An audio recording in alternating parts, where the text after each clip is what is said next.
I want to talk about it. I want to bring in Cheryl McCollum, an active crime scene investigator in Metro Atlanta, who's worked on high-profile cases from Tupac Shakur to the Zodiac Killer. She's also the author of Swans Don't Swim in a Sewer, great title.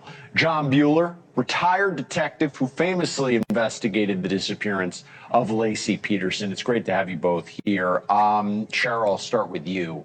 You know, Brian's source says that this supervisor had no homicide experience, okay? You make the point, as far as I understand, hasn't still been declared a homicide. Totally fair. I would just follow up and say those first 48 hours, you and I both know are crucial. We're also talking about a kidnapping. We're also talking about an elderly victim. It seems the argument was that this was interpreted wrong. This was interpreted as a wandering off situation initially. It was a bad working theory. Isn't that the problem?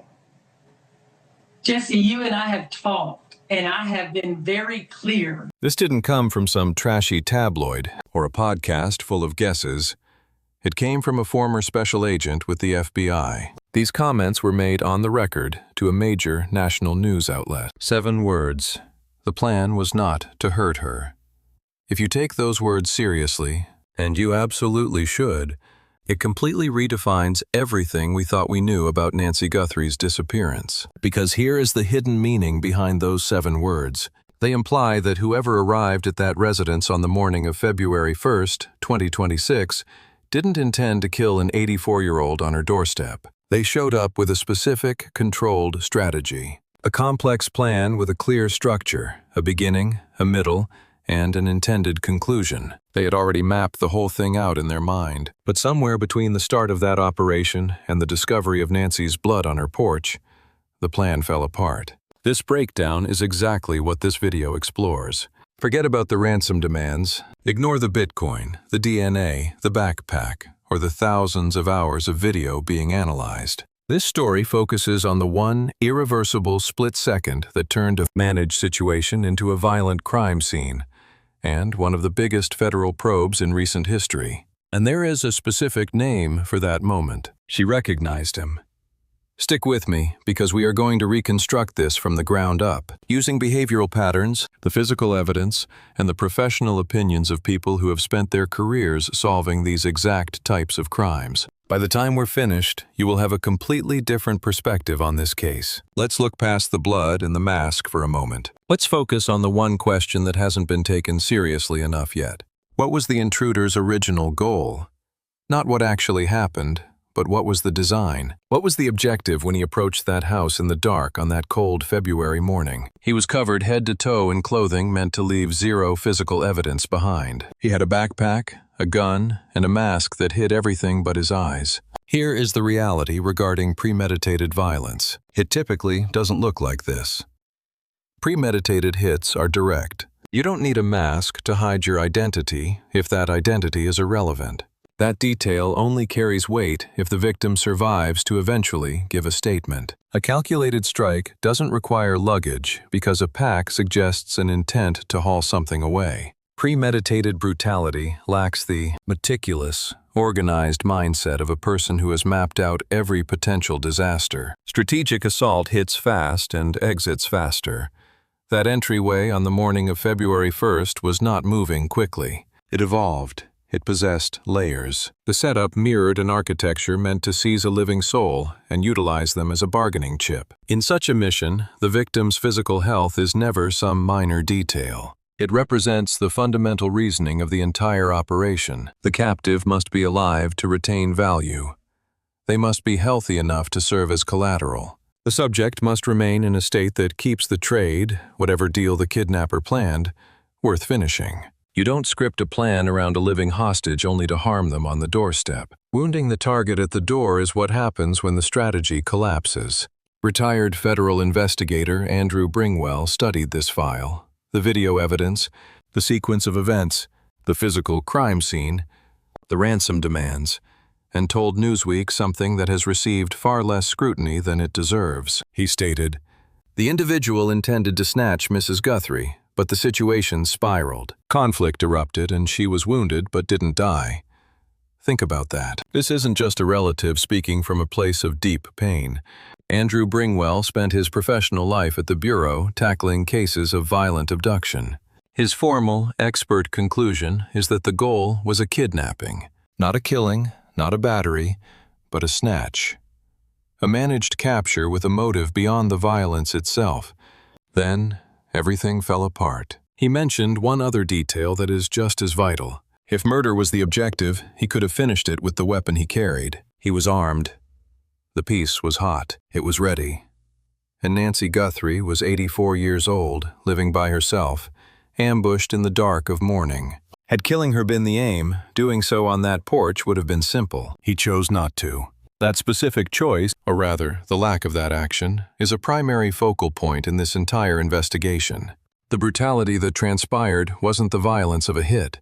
It was the violence of a derailed plan. Something failed, and that failure created a result that was never part of the script. To grasp why the mission failed, you must first realize how certain the architect was of its success.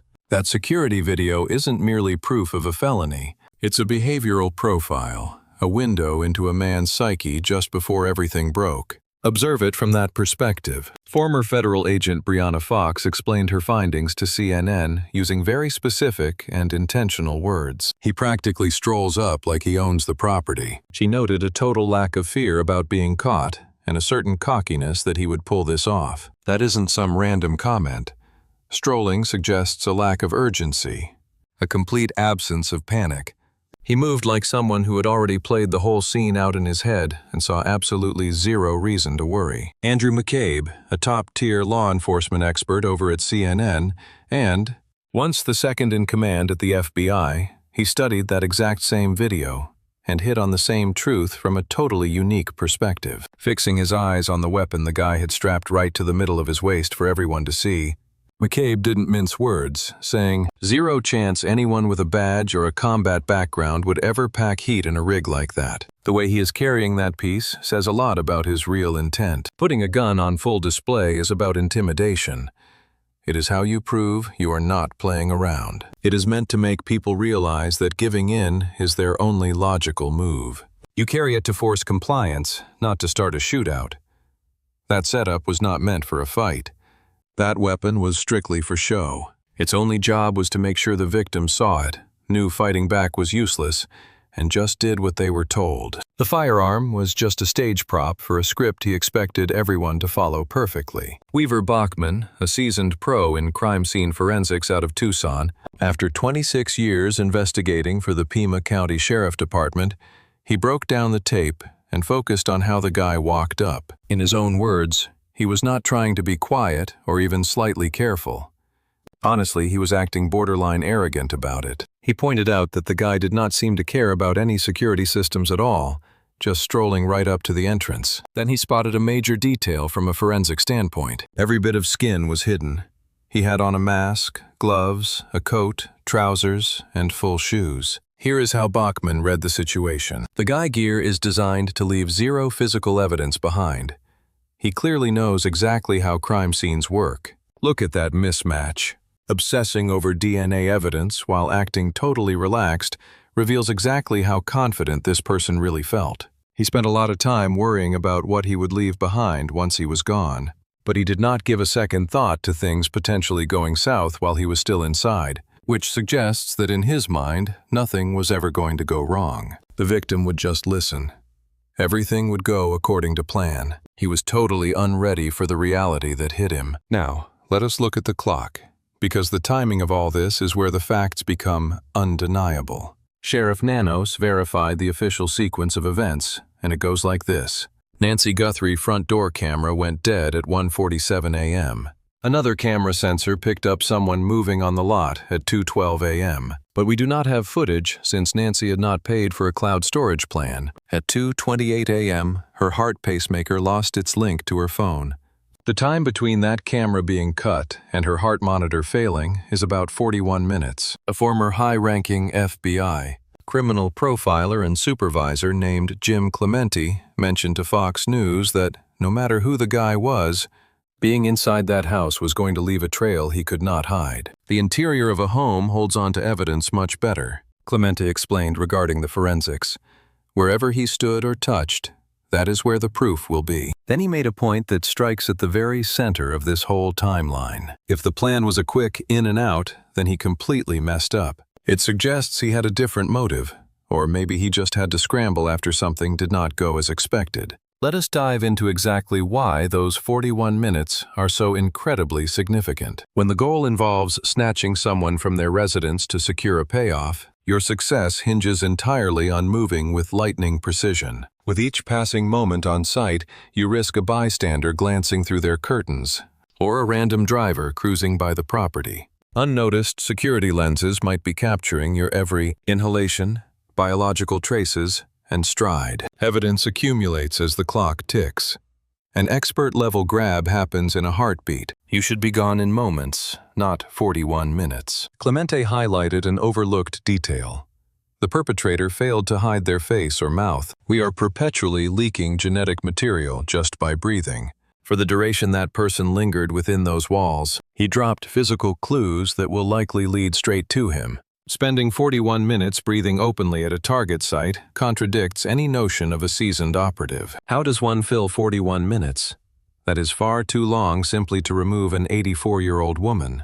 Regardless of whether she struggled, dragging a victim into a getaway car doesn't require a 41-minute window. However, that time frame perfectly suits a thorough ransacking. It provides ample opportunity to methodically inspect every single chamber, to rummage through folders and scour the interiors of various desks and cabinets, to sift through private records, files, and intimate belongings, to hunt with intense focus for a particular item, something hidden away that couldn't just be snatched off a shelf. Exactly.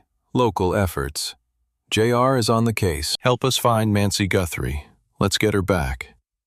This signal is for Nancy. Tucson traffic update. Reporting from the corner of Alvernon and 22nd Street.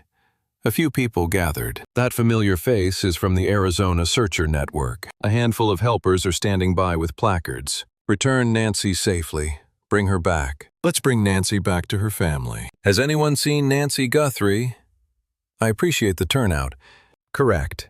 We are at day 62. What happened to Nancy Guthrie?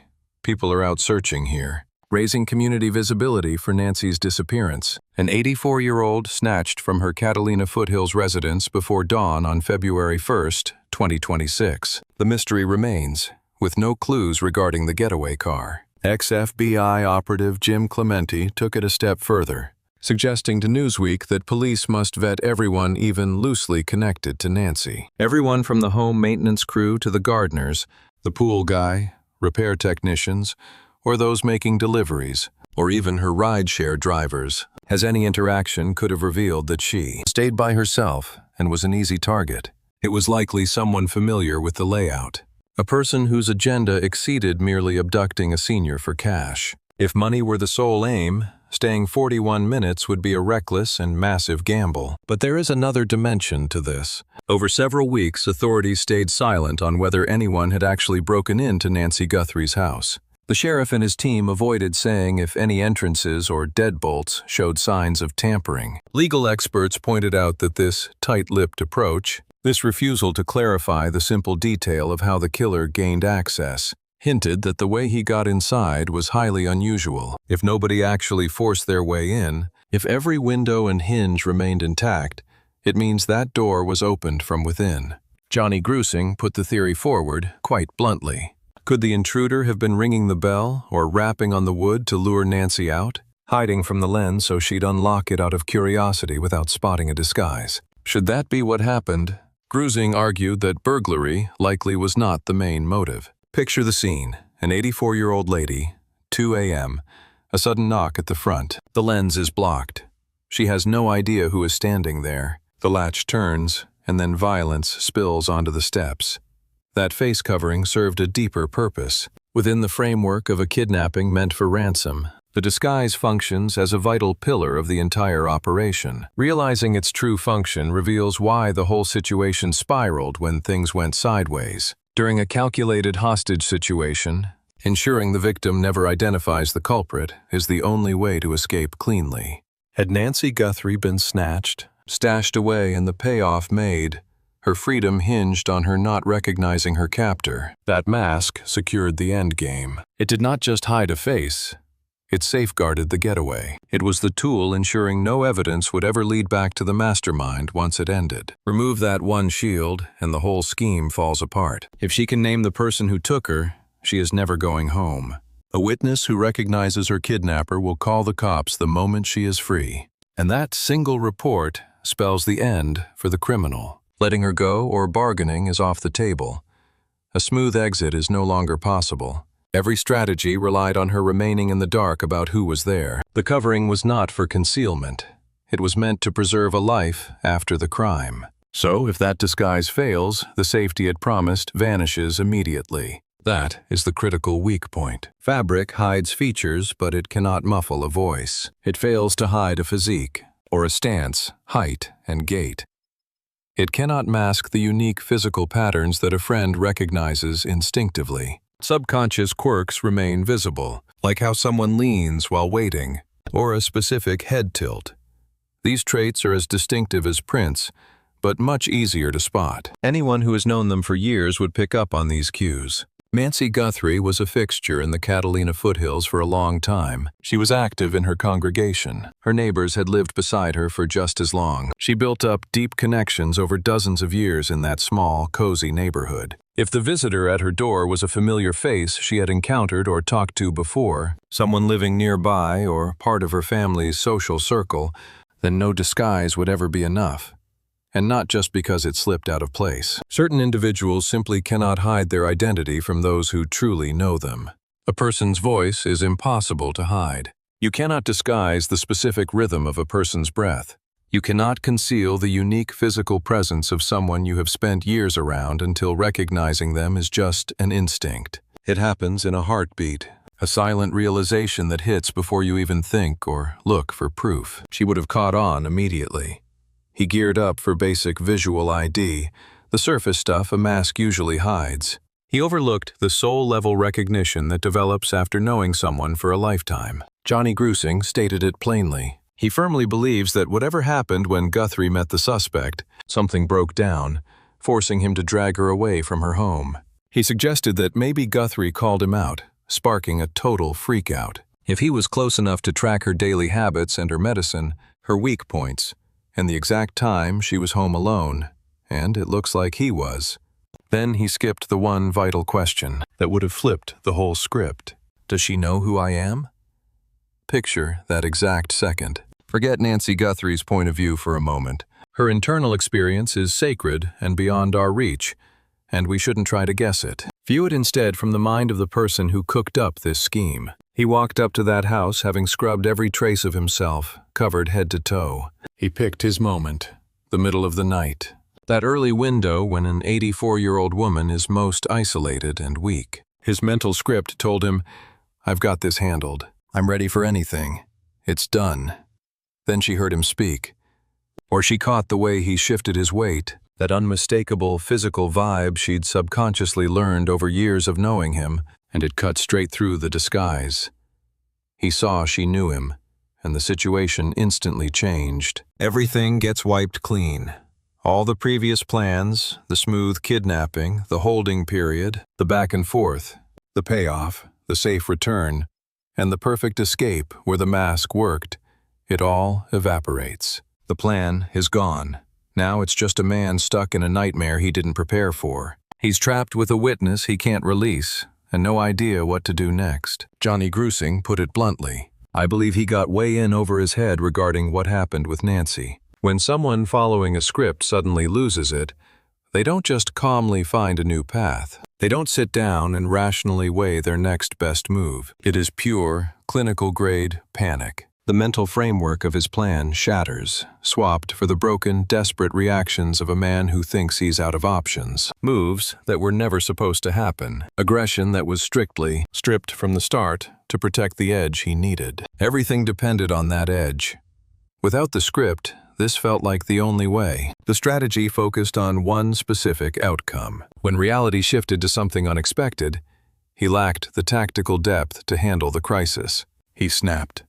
And that panic-driven response is what left those stains on the porch. The brutality wasn't the goal. Bloodshed marked the plan's end. Every review of this case leads back to those steps and the evidence left behind. We can finally decode what those crimson stains are telling us. Former FBI expert Maureen O'Connell studied the scene photos and zeroed in on a specific detail in the blood work that most reporters completely missed. No gaps found.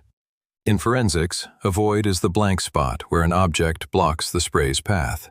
Anyone standing over their own blood leaves a clear footprint gap. Dragging a body leaves messy smears. Distinct tracks showing a heavy weight was pulled across the floor. O'Connell saw none of that. She found patterns suggesting a person who wasn't upright, dragged, or moving at all. Her take was clear. Nancy Guthrie was bundled up and carried, never dragged. Carried. Hauling someone isn't how you get rid of a problem. You carry someone when they are still a vital part of the game. Even as the whole operation fell apart, even through the warped logic of a man winging it, the kidnapper hadn't abandoned the core idea. She was the prize, and her life mattered. The droplets themselves shared a very different forensic narrative. Their structure and pale centers, those unique shapes, suggested blood coughed from the lungs rather than from a deep cut. The mark of blood exhaled by someone still breathing as the drops hit. Andrew Bringwell told Newsweek plainly, she was hurt, but still very much alive. The splatter marks, the lack of drag signs, and the drop analysis all point to that same conclusion. The fight on those steps was real, heavy, and full of consequence. But it wasn't a hit. It was a breakdown.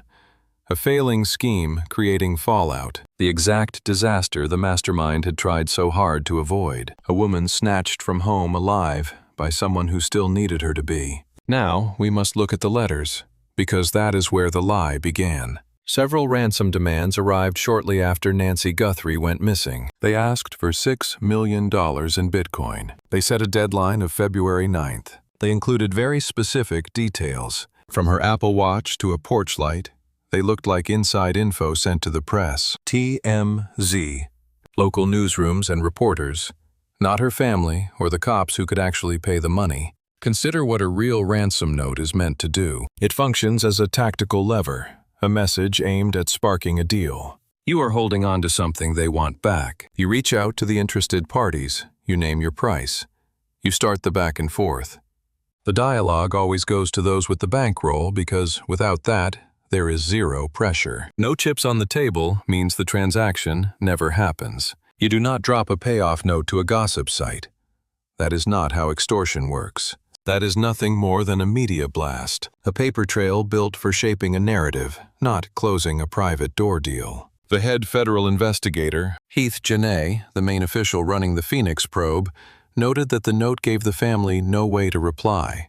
There was only a Bitcoin string provided. 0 phone numbers or emails existed for the Guthrie family to establish contact. Janay verified that the family remained in total isolation after the press leak, and he mentioned, with careful precision, that typical kidnappings always involve some form of dialogue. By this point in time, the top federal agent is signaling that the fundamental logic of this abduction is flawed. Johnny Grusing was totally blunt about it. This ransom narrative does not hold water because the suspects never made direct contact with the family, based on his field history. When people are taken for profit, the captors reach out to the family instantly. Urgency drives the process. The communication is usually constant and frantic. The relatives demand evidence of survival, while the snatchers exert dominance, starting the trade that ends the ordeal. That contact hits the family almost immediately, not a television network. 0 follow-through occurred. When that February 5th cutoff passed, nothing. The February 9th deadline vanished in silence. No follow-up, no pressure, no revised price tag. No sign that the writer was even tracking whether anyone complied with their terms.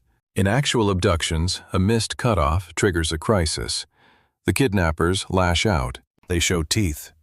When 2 dates pass quietly, the clock was never ticking. These messages were not sent by someone expecting a wire transfer. They were the work of a storyteller crafting a scenario. Grusing noted a separate factor that reinforced this conclusion. The people messaging news outlets did not seem linked to the person on the doorbell feed. That lone, masked individual at New York's front door and the author of the notes did not appear to be part of a coordinated unit. Across 32 days of what was called a hostage situation, not a single person offered any proof that she was still breathing. On February 4th, 3 days into the disappearance, Savannah Guthrie took to the air. FBI investigators have been keeping her fully in the loop. She is backed by the most powerful forensic tools in existence. She stated, "We are in an era where faking a voice or face is easy.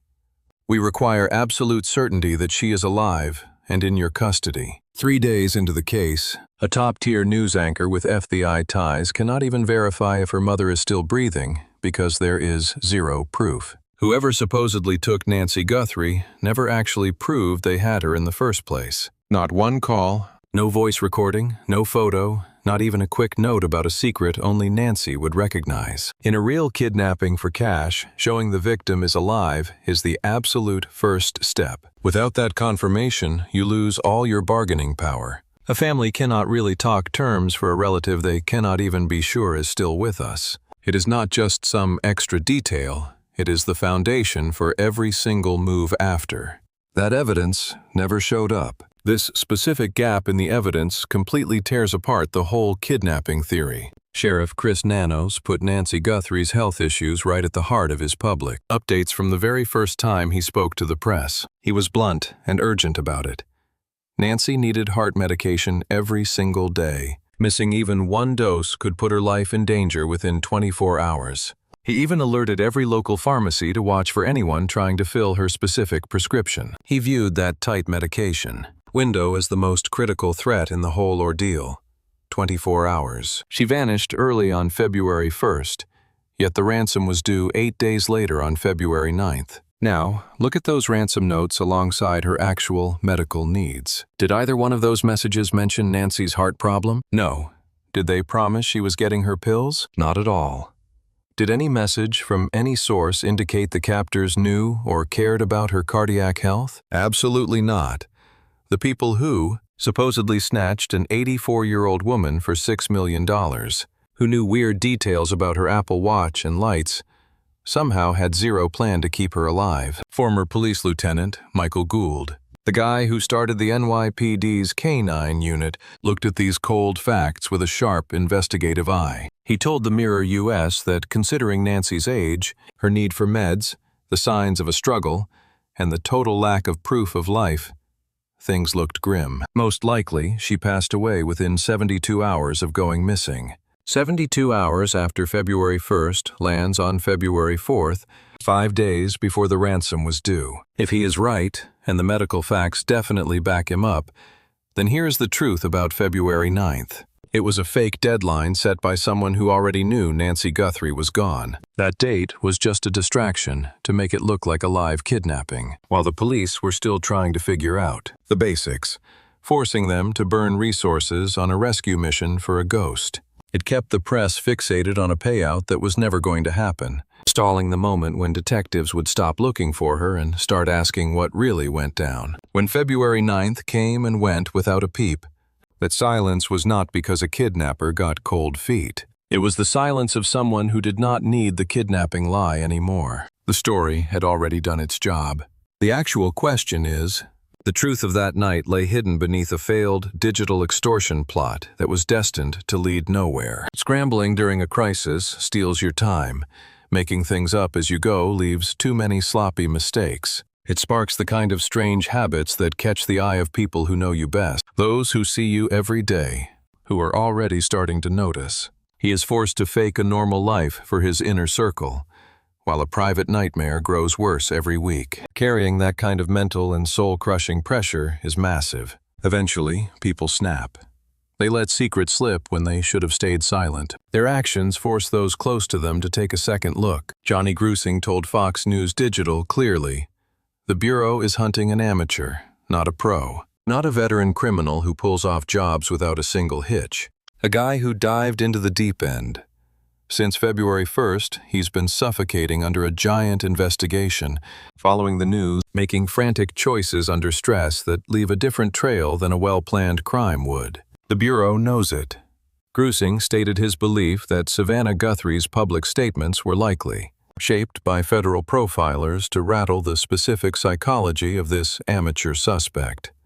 Not a hardened thug, no pro, just someone who can't carry this dark secret forever. Every strategic press release and every plea is a calculated nudge designed to make him finally break. If Nancy Guthrie actually knew the man who grabbed her, then we're not looking for a stranger. He lives within the regular circles of her life, her neighborhood, her family's social world, or the community she's called home for years. It's a limited group of faces, a small circle of possibilities. Former agent Tracy Walder put it bluntly, this was a surgical strike. You don't just stumble onto a home like this and decide to rob it. Lab technicians are still working to untangle the combined genetic profiles discovered inside her residence. Agents are currently following a hot lead involving the digital money path left by the extortion messages. The blockchain keeps a permanent public record of every single crypto transaction.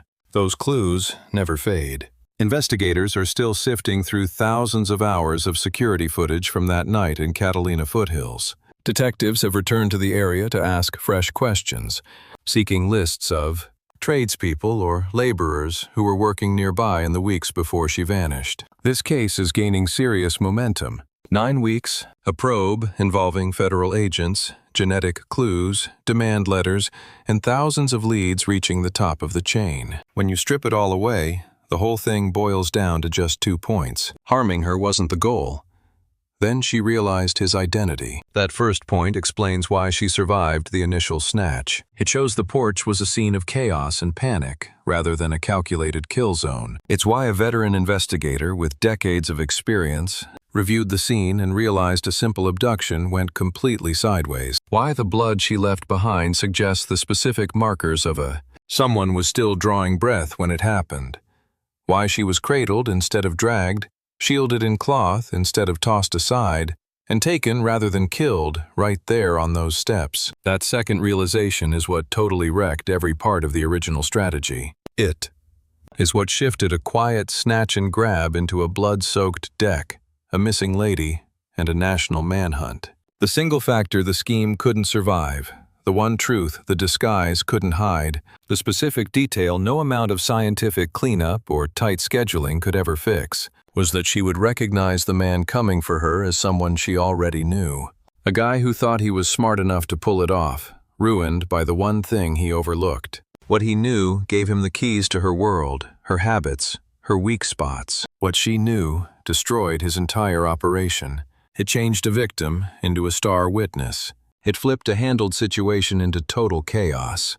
It blocked every exit, leaving only the darkest paths open. The true price Nancy Guthrie paid is the mystery that remains unsolved today. She was 84 years old, reliant on daily pills and a heart monitor to keep her ticking. She was snatched from her sanctuary before dawn one cold February morning by someone drowning in a failing plot. She was still breathing when she left that house. Savannah Guthrie looked straight into the lens and spoke directly to the kidnapper. It is not too late.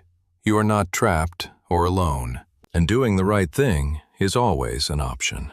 Those words were calculated to hit a suspect who, based on the profiles, is not a hardened criminal, not a pro, and not someone capable of carrying this burden forever. Someone living with a heavy secret that gets more crushing with every headline, every news brief where this tragedy remains unsolved. But it takes a person to step forward. If you have a lead, maybe a personality shift after February 1st, a car, a talk, or some detail bothering you, don't stay silent. The FBI tip line operates 24 hours a day. 1-800-CALL-FBI. You can share tips totally anonymously at tips.fbi.gov. The family is offering $1 million in cash through a private channel. The FBI is adding another $100,000 for details leading to finding her or locking up those who did this. Hurting her was never the goal. He caused it anyway, and somewhere in the wreckage of that mistake, the bloodstains, the psychological trail, the forensic crumbs of a plan that shattered on a quiet porch while Tucson slept, is the link to the killer. Detectives are closing in. They have been on the trail since the very first morning and haven't let up once. Nancy Guthrie was a mom, a grandmother, and a devout woman who had dinner with family Saturday but missed church Sunday. She had a whole world and a home and a front step where something happened that the guilty parties have tried desperately to bury. She deserves actual justice, not the fake narrative they invented. As the investigation stands today, the truth is still unfolding, piece by piece, shadow by shadow. What once seemed like a closed chapter has reopened into something far more unsettling. New leads continue to surface, each one raising more questions than answers. For those seeking justice, the wait has been long and painful, but hope refuses to fade. Behind every detail uncovered lies a deeper story waiting to be told. And until every secret is brought into the light, this case remains far from over, because some truths are too powerful to stay buried forever.